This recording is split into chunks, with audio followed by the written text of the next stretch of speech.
अस्सलाम वालेकुम।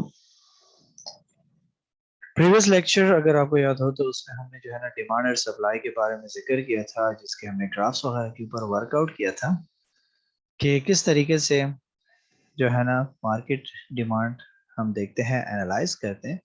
तो उसमें हमने एक की फैक्टर के बारे में जिक्र किया था। हमने कहा था कि डिमांड तब क्रिएट होती है जब लोग विलिंग हो परचेज करने के लिए, ये नहीं कि वो सिर्फ एज्यूम करें कि मुझे ये चीज़ चाहिए और उसके बेसिस पे डिमांड क्रिएट हो जाए।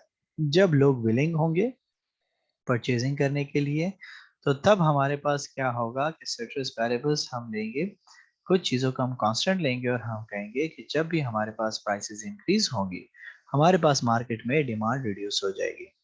और जब हमारे पास जो है ना प्राइसेस रिड्यूस होंगी, तो उसमें मार्केट में डिमांड उसकी इंक्रीज हो जाएगी। जैसे आप देखो मार्केट में क्या होता है, 50% ऑफ का कहा जाता है, डायरेक्टली लोगों की भरमार वहाँ शॉपें बढ़ना शुरू हो जाती है। प्राइसेस डिक्रीज, हमारे पास क्या हुआ, हमारे पास क्वांटिटी डिमांड इंक्रीज होना शुरू हो गई। फिर हमने कहा कि हमारे पास जो है ना सप्लाई क्या कहते हैं। सप्लाई हमारे पास जो है ना थोड़ा सा चेंज हमें फील होता है। क्यों? क्योंकि हम कहते हैं कि जी मार्केट में हमारे पास शॉर्टेज हो गई, चीजें नहीं मिल रही तो अब वो महंगी हो गई है।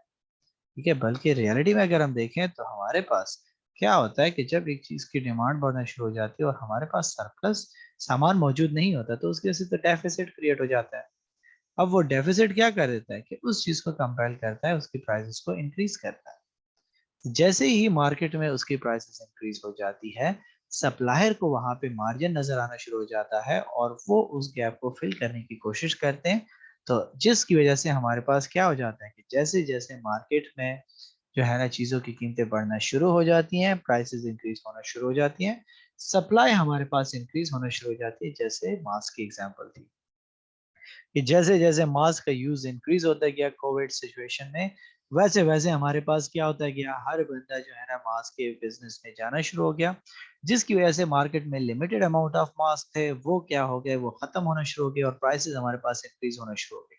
तो लोगों ने इधर उधर दूसरे मार्केट से जो है ना मास्क लाना शुरू कर दिया और फिर हमारे पास सप्लाई बढ़ना शुरू हो गई।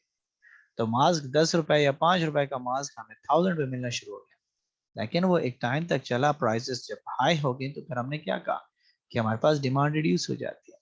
तो डिमांड रिड्यूस हो गई, जिसकी वजह से क्या हुआ, हमारे पास मार्केट में सरप्लस क्रिएट हुआ। और जब सरप्लस क्रिएट हुआ तो उसकी वजह से क्या हुआ कि प्राइसेस रिड्यूस होना शुरू हो गई। तो सप्लायर्स ने उस मार्केट से निकलना शुरू कर दिया और उनके लिए वो बिजनेस ज्यादा यूजफुल नहीं रहा। तो इसी के बेसिस पे फिर हमने कहा कि हमारे पास ये जो प्राइस डिटरमाइन होती है, वो दो तरीकों से होती है। एक हमारे पास स्टेट डिटरमाइन करता है, दूसरा मार्केट इक्विलिब्रियम डिटरमाइन करता है। मार्केट इक्विलिब्रियम में हमने क्या कहा कि वो पॉइंट होता है जहां पे हमारे पास डिमांड और सप्लाई आपस में क्या हो रहे होंगे, इंटरसेक्ट हो रहे होंगे। तो जहां पे हमारे पास डिमांड और सप्लाई जो है ना अपने एक दूसरे को जो है ना इंटरसेक्ट कर रहे होंगे, वहां पे हमारे पास उसी कीमत पे उसी क्वांटिटी की चीज हमें मिलना शुरू हो जाएगी। जितनी मार्केट में चीजों की जरूरत होगी, उतनी ही सप्लाई हमारे पास मार्केट में वो चीजों की अवेलेबल होगी, जिससे ना हमारे पास शॉर्टेज होगी ना हमारे पास सरप्लस होगी, और वो उसके लिए एक ऑप्टिमम प्राइस डिसाइड हो जाएगी। तो ये हमने क्या कहा था, इक्विलिब्रियम में ये बात कही थी। आज हमने क्या करना है कि इसी के बेसिस पे हमने कुछ कंडीशंस देनी है कि जो हमारे पास शिफ्ट इक्विलिब्रियम में आते हैं और हमारे पास जो है ना सप्लाई में आते हैं, कि shift in demand and supply and there impact on market equilibrium. कि ये जो हमारे पास शिफ्ट्स आते हैं, एक तो हमने कहा था एक्सपेंशन कॉन्ट्रैक्शन है। तो एक्सपेंशन कॉन्ट्रैक्शन तो मैंने सिंपल अल्फाज में कहा था कि जो प्राइस की वजह से चेंजेस आती हैं, प्राइसेस बढ़ी कम हुई, उसकी वजह से कॉन्ट्रैक्शन सब्ट्रैक्शन होगी जब डिमांड कम होगी या ज्यादा होगी। लेकिन हमने कहा कि जो हमने सिट्रस वेरिएबल्स कहा था, अदर फैक्टर्स जिनको हमने कांस्टेंट लिया था, उनमें जब हमारे पास चेंज आएगा तो उसकी वजह से क्या हो जाएगा, उसकी वजह से हमारे पास जो है ना शिफ्ट आने शुरू हो जाएंगे कर्व में। क्यों? क्योंकि प्राइस भी नहीं चेंज हुई और हमारी इनकम लेट से चेंज हो गई, तो डिमांड बढ़ गई। तो फिर क्या हुआ कि प्राइसेस वहीं पे रहेगा ग्राफ, लेकिन हमारा जो डिमांड है वो उसको आगे की तरफ मूव कर देगा। तो इन चीजों की वजह से कहता है कि हमारे पास इक्विलिब्रियम के ऊपर क्या इफेक्ट पड़ेगा। तो पहली बात कहता है कि dynamics in demand and supply हमारे पास क्या चलता है, जिसके बारे में अभी हमने बात की। कहता है कि when we draw demand curve to show how much of a product household intend to demand at various possible prices. It is assumed that all other variables which may influence internet demand are held unchanged or constant. This is known as ceteris paribus or assumptions. In similar way, all other variables may influence supply and are held constant when supply curve is drawn. But in day-to-day life, these conditions are not as we have assumed. ठीक है, जैसे हमने कहा कि हमारे पास citrus parables तो हो नहीं सकता मार्केट में कि हम कहें कि ये सारी चीजें कांस्टेंट हमने कर ली और हमारे पास डिमांड और सप्लाई इस तरीके से मार्केट में चल रहा है, बल्कि मार्केट तो हमारे पास ओपन है, वहां तो ये सारे फैक्टर्स जो है ना प्रिवेल करते हैं और हमारे पास डिमांड और सप्लाई भी चलती रहती है। जैसे वेदर हो गया, फैशन हो गया, इनकम हो गया, हम इन चीजों को कांस्टेंट नहीं कर सकते। तो इन चीजों की वजह से हमारे पास जो हमारे प्राइसेस के ऊपर फर्क पड़ता है, हमारे पास इक्विलिब्रियम के ऊपर फर्क पड़ता है। हमने आज उन चीजों के ऊपर डिस्कशन कर ली। तो पहली चीज हमारे पास कहता है कि assuming the change increase in demand due to increase in consumer income. तो पहली चीज जो हमने वहां पे ड्रा भी की थी, ठीक है, तो कहता है कि अगर हमारे पास क्या कंज्यूमर की इनकम हमारे पास बढ़ गई और उसकी वजह से डिमांड बढ़ गया, तो हमने क्या कहा, शिफ्ट आ गया। तो सिंपली हमारे पास जो है ना क्या हुआ कि हमारे पास जो है ना पहले यहाँ पे था, अब ये चीज हमारे पास आगे मूव होगी, ठीक है, तो हमारे पास शिफ्ट आ गया।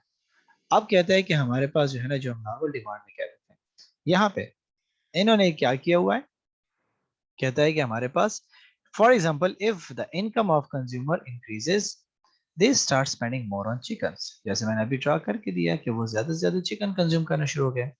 This will shift the demand curve to right. Demand curve हमारे पास राइट की तरफ मूव हो गया, D1 से D2 की तरफ वो मूव हो गया। कहते हैं कि the result will be higher will be a higher equilibrium price or and a greater quantity supplied। ठीक है, कि हमारे पास क्या हो जाएगा इसकी वजह से कि इक्विलिब्रियम प्राइस हमारे पास बढ़ जाएगी और सप्लाई हमारे पास इंक्रीज हो जाएगी। An increase in the demand for chicken, all other factor remaining equal, will cause an increase in the price of chicken and greater quantity supplied by poultry farmers।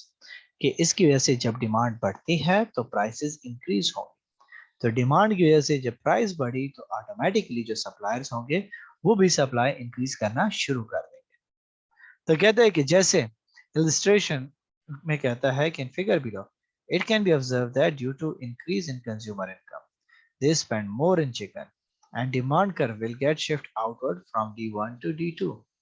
Rising demand has pushed price up. Poultry farmers start offering more chickens in the market.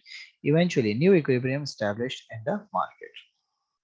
कि simple अगर हम इस चीज को देख रहे हैं, हम कहते हैं कि हमारे पास क्या हुआ, हमने यहाँ पे ड्रॉ किया था इसको, हमने कहा था यहाँ पे डिमांड चल रही है, ठीक है, एक नॉर्मल कर्व वैसे चल रहा था, प्राइसेस वही थी, इनकम बढ़ा, तो हमने क्या कहा कि हमारे पास इस तरीके से डिमांड बढ़ गई।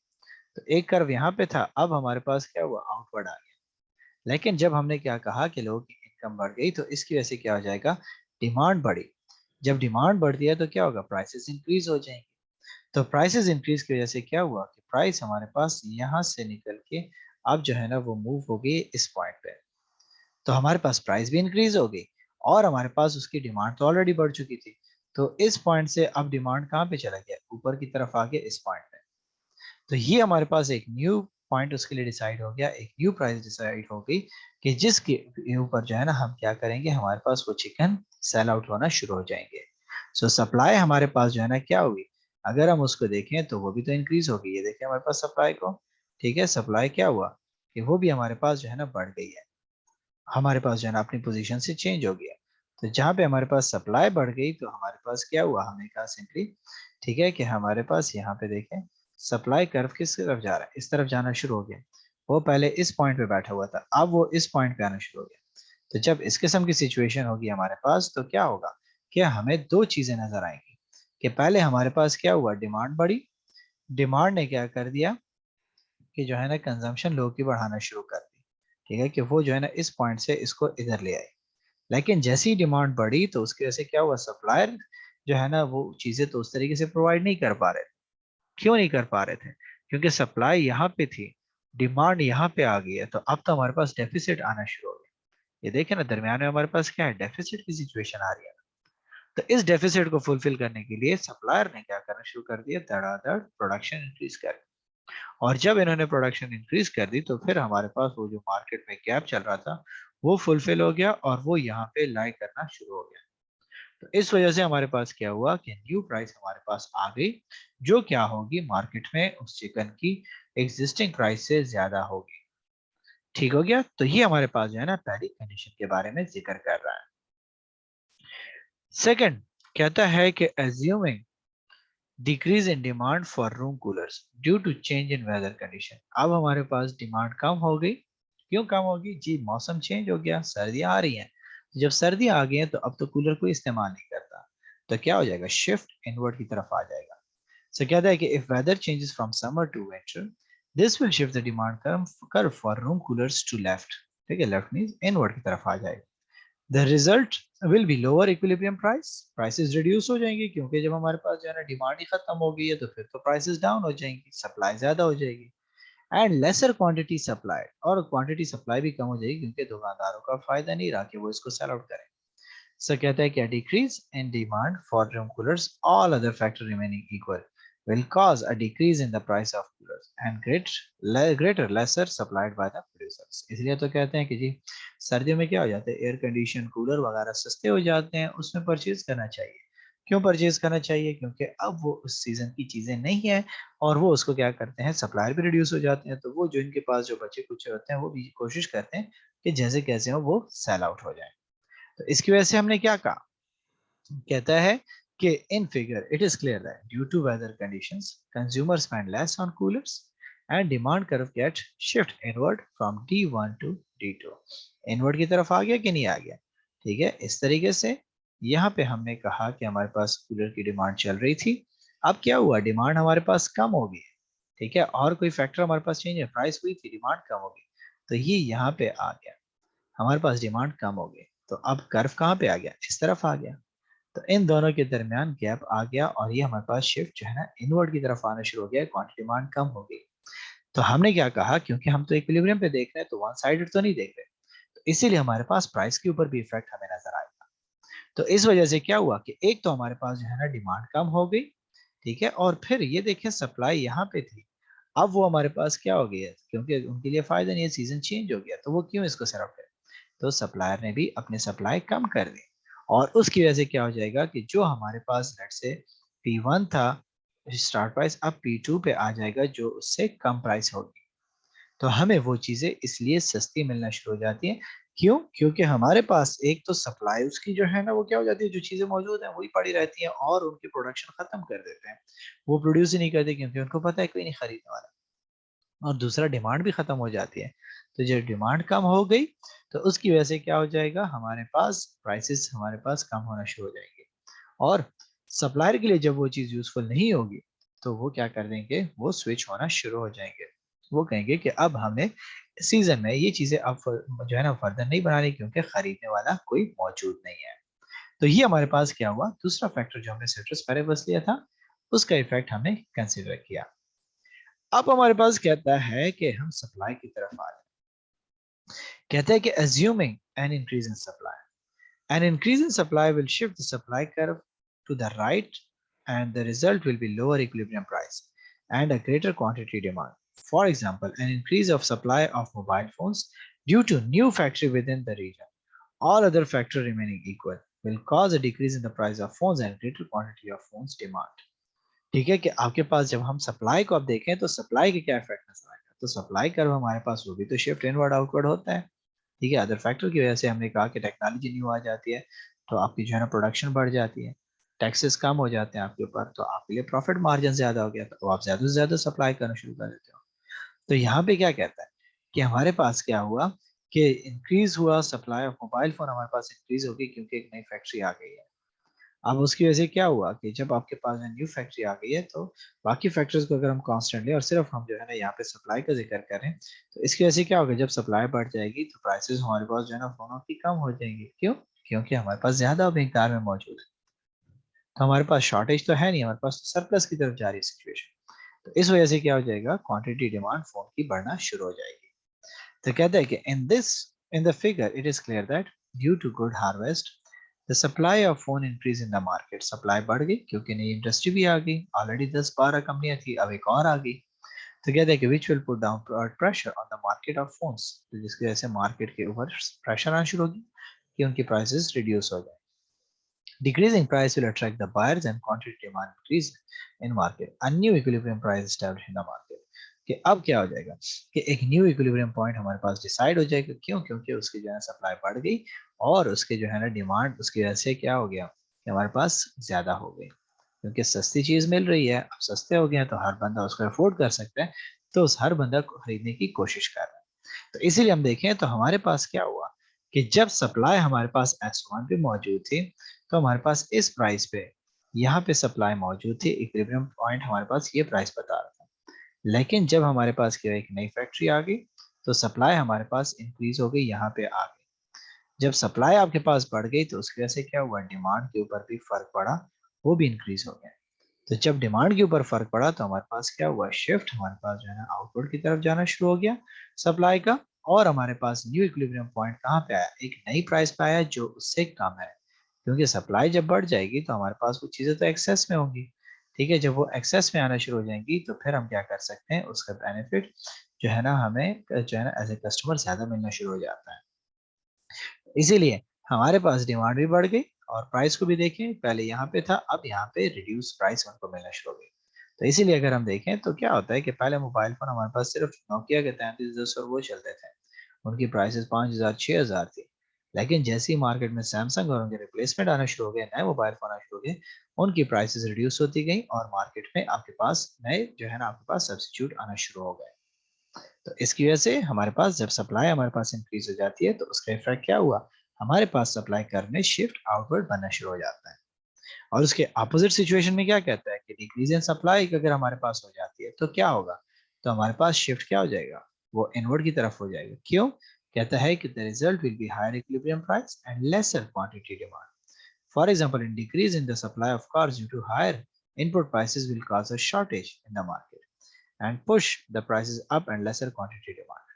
कि क्या हो जाएगा, मार्केट में हमारे पास जो है ना गाड़ियों की कीमतें जो है ना क्या हो गई है, वो बढ़ना शुरू हो गया। क्यों? क्योंकि सप्लाई कम हो गया। लेट्स से टोयोटा पाकिस्तान से चला गया, होंडा चला गया। ठीक है, अब पाकिस्तान में जो है ना क्या होगी, और गवर्नमेंट ने जो है ना इंपोर्ट से भी पाबंदी लगा दी, तो एक सुजुकी रह गया। तो सुजुकी तो सबकी डिमांड पूरी नहीं कर सकता, तो वो क्या करेगा कि वो जो है ना वहां पे मार्केट में शॉर्टेज क्रिएट होना शुरू हो जाएगी और उसकी प्राइसेस जो है ना वो क्या हो जाएंगी, वो आपके पास इंक्रीज होना शुरू हो जाएंगी। ठीक है, और उसके प्राइसेस एक मैक्सिमम लेवल तक जाना शुरू हो जाएगी। क्यों? क्योंकि जो है ना वहाँ पे हमारे पास सप्लायर ही नहीं रहे। तो सप्लायर ना होने की वजह से क्या हुआ कि हमारे पास यहाँ पे हमारे पास क्वांटिटी डिमांड चल रही थी और सप्लाई चल रही थी। सडनली क्या हुआ कि हमारे पास सप्लायर चले गए। ठीक है, जब सप्लायर छोड़ के चले गए, ठीक है, तो इसकी वजह से क्या हुआ कि हमारे पास प्राइसेस उसकी इंक्रीज हो गई। क्यों? क्योंकि डिमांड उसकी रिड्यूस हो गई और सप्लायर हमारे पास कम पड़ गए। सप्लायर पहले यहाँ थे, अब हमारे पास यहाँ पे आ, तो जब हमारे पास सप्लाई कम हो गई, ठीक है, तो उसकी वजह से क्या हो जाएगा, हमारे पास प्राइसेस इंक्रीज हो गई। प्राइसेस इंक्रीज हुई तो डिमांड भी हमारे पास कम हो गई। तो इसकी बेसिस पे हमारे पास जो इक्विलिब्रियम पॉइंट बना वो क्या हुआ, S2 बना। जो क्या था कि हमारे पास विद हायर प्राइसेस रह गया। इस वजह से तो मार्केट में क्या होता है कि अक्सर जब चीज़ों की शॉर्टेज हो जाती है तो वो क्या कर देते हैं कि उसकी वजह से प्राइसेस भी इंक्रीज हो जाती है, तो हर बंदा परेशान हो जाता है कि यार ये देखो शॉर्टेज क्रिएट हो गई इन चीज़ों की, तो अब फिर से चीज़ें महंगी होना शुरू हो जाएंगी। तो वो क्यों हो जाती है, जस्ट बिकॉज ऑफ दैट कि हमारे पास सप्लाई शॉर्ट हो जाती है, या फिर हमारे पास क्या हो जाता है कि वो अदर फैक्टर्स में कोई ना कोई चेंज आ जाता है, जो क्या करता है कि आपको इसकी तरफ मूव करता है, आपके मार्केट को कंपेल करता है कि वो प्राइसेस वहां पे चेंज होना शुरू हो जाए। तो इस तरीके से जो है ना ये चीजें इसको इफेक्ट करती हैं। तो हमने क्या कहा कि हमारे पास इक्विलिब्रियम में डिमांड और सप्लाई जो है ना इस तरीके से इन चीजों को इफेक्ट करता है। इसके बाद कहता है कि डिटर्मिनेशन ऑफ मार्केट प्राइस। ठीक है, कि हमारे पास कुछ गुड्स जो है ना क्या होते हैं, पैरिशेबल होते हैं। ठीक है, खराब होने वाली चीजें होती हैं, तो उसकी प्राइस कैसे डिटरमाइन होगी। तो कहते हैं कि perishable goods are those which have less life to store. This is generally consumed quickly in one go. For example, demand for dairy products, fruits, vegetable etc. कि एक ही दफा की इस्तेमाल होती हैं, बार बार उसको आप नहीं रख सकते, तो वो खराब हो जाती हैं। इसलिए कहता है कि such goods have short life and producer doesn't produce in bulk to store. Producer want to get rid of immediately after production of such goods. Supplies of such goods mostly remain fixed during a course of time in the market. ठीक है, supply तो आपके पास वही रहेगी जितनी जो है ना फसल थी उतनी ही उगा रही है। ठीक है, लेकिन उनकी कोशिश क्या होती है कि जल्द से जल्द मैं इन चीजों को भेज दूं, क्योंकि ये तो खराब हो जाएंगे, पेरिशेबल है हमारे पास। तो इनकी सिचुएशन से क्या होगा, इनकी वजह से जो है ना हमारे पास प्राइसेस और इक्विलिब्रियम के ऊपर क्या फर्क पड़ेगा। अब हम उनके देखते हैं कि उसकी प्राइस कैसे डिटरमाइन। तो पहली चीज कहता है कि in vertical diagram vertical supply curve shows the supply of perishable goods which once produced is being offered for sale into the market as cannot be shelved or stored for long time while the price is fluctuating along the demand curve as the demand side is dominant in the price determination in such cases. D1 shows a rise in demand for perishable goods which is putting upward pressure on market price and D2 showing fall in demand putting downward pressure on market price. ठीक है कि हमारे पास आप देखें तो situation क्या है, supply हमारे पास वो स्ट्रेट लाइन बना, ठीक है, सिंपल इस तरीके से इसको बनाया गया कि सप्लाई स्ट्रेट लाइन होगा, क्यों, क्योंकि वो तो एक दफा प्रोड्यूस हो गया, अब वो तो चेंज नहीं हो सकता, ठीक है। फर्क कहाँ पे आएगा, फर्क हमारे पास उसके डिमांड में आएगा कि कितने लोग डिमांड करते हैं कितना नहीं करते। तो पहली बात आपके पास कहता है कि क्या हो जाएगा कि अगर हम नॉर्मल सिचुएशन में देखें तो हमारे पास जो है ना सिचुएशन मार्केट में लेट्स से क्वांटिटी डिमांड यहाँ पे चल रही है, इस तरीके से कर्व बना हुआ है, ठीक है। अब क्या हुआ हमारे पास, कहते हैं कि D1 की सिचुएशन क्या है कि D1 shows rise in demand for perishable goods which is putting upward pressure on the market price। कि हमारे पास क्या हुआ कि हमारे पास पेरिशेबल चीजें हैं तो उनकी चीजों की डिमांड बढ़ गई, टमाटर वगैरह उनकी डिमांड बढ़ गई, लेट से ईद वगैरह आ गई है तो अब उसकी डिमांड बढ़ गई, लोग ज्यादा ही कंज्यूम करेंगे, ठीक है। तो उसकी वजह से क्या हो जाएगा कि हमारे पास सप्लाई तो वही रहेगी लेकिन डिमांड बढ़ गई, डिमांड बढ़ गई तो इसका मतलब क्या हुआ कि उसकी प्राइस भी इंक्रीज होना शुरू हो जाएगी। और फिर हमारे पास क्या हुआ, कहता है कि D2 जब हमारे पास डिमांड कम हो गई, ईद वगैरह गुजर गई, अब कोई इतने जो है ना डिमांड टमाटर वगैरह की जो है ना नहीं कर रहा, तो उसकी वजह से क्या हुआ कि हमारे पास उसकी डिमांड जब कम होगी, ठीक है, तो वो हमारे पास इस पॉइंट पे आ गई, डिमांड कर्व हो गई, तो हमारे पास क्या हो जाएगा, प्राइसेस भी रिड्यूस हो जाएंगे। तो क्या होता है कि हमारे पास ईद के दिनों में टमाटर और ये चीजें क्यों महंगी हो जाती है, बड़ी ईद वगैरह आती है, इसीलिए क्योंकि वो वहां पे ज्यादा कंज्यूम होते हैं और सप्लाई तो हमारे पास एक फिक्स्ड ही चलती रहती है। तो इसी वजह से क्या हो जाता है कि हमारे पास सप्लाई उतनी ही रहती है लेकिन डिमांड में फर्क आ जाता है, तो फिर हमें जो है ना अपवर्ड डाउनवर्ड जो है ना हमें शिफ्ट्स उसमें नजर आने शुरू हो जाते हैं और हम कहते हैं कि प्राइस हमारे पास क्यों इंक्रीज हुई, क्यों रिड्यूस हो गई, वो हमारे पास इस वजह से आना शुरू हो जाता है।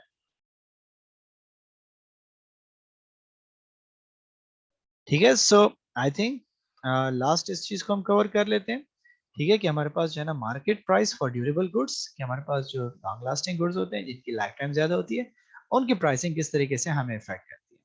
तो कहते हैं कि durable goods are those which have long life and can be stored, they are this is generally kept in stores and shelves to wait for good time to supply it to the market. Typically these goods are a bit more expensive because they tend to last for a long period of time. Durable goods are also known as durables or consumer durables. For example, machinery, motorbike, mobile handset, etc. In this case, the supply curve will usually positive slope supply curve. ठीक है, कहता है कि हमारे पास durable goods कौन से commodities, वो commodities जो लॉन्ग लास्टिंग होती हैं, ज्यादा देर तक चलती हैं, ठीक है, और हम उनको सेव करके अपने पास रख सकते हैं, ठीक है। तो मार्केट को सप्लाई ना भी करें, मोबाइल फोन अपने पास रख लेगा, प्राइसेस बढ़ने वाली है, जब बढ़ जाएंगी उसको मार्केट में प्रोवाइड कर देगा। तो इसीलिए ये हमारे पास एक्सपेंसिव भी होते हैं क्योंकि ये लॉन्ग लास्टिंग होते हैं, तो इसको किसी भी टाइम वो बेच सकता है प्रॉफिट गेन करने के लिए, ठीक है। तो इस वजह से इनको अब जो है ड्यूरेबल्स भी कहते हैं और कंज्यूमर ड्यूरेबल्स भी कहा जाता है, ठीक है। और कहता है कि इस सिचुएशन में क्या होगा कि सप्लाई कर्व हमारे पास यूजुअली पॉजिटिवली स्लोप होगा, सप्लाई कर्व जो नॉर्मली हम बनाते हैं सेम एज इट इज हमारे पास वैसे ही चलता रहेगा। तो कहते हैं कि फिगर क्या शो करता है, हम इसकी इलस्ट्रेशन देखें फिगर में सिचुएशन। तो कहते हैं कि figure shows the effect of change in demand on the price of durable commodities in the market. The supply of printer is fixed after a certain quantity available in stock.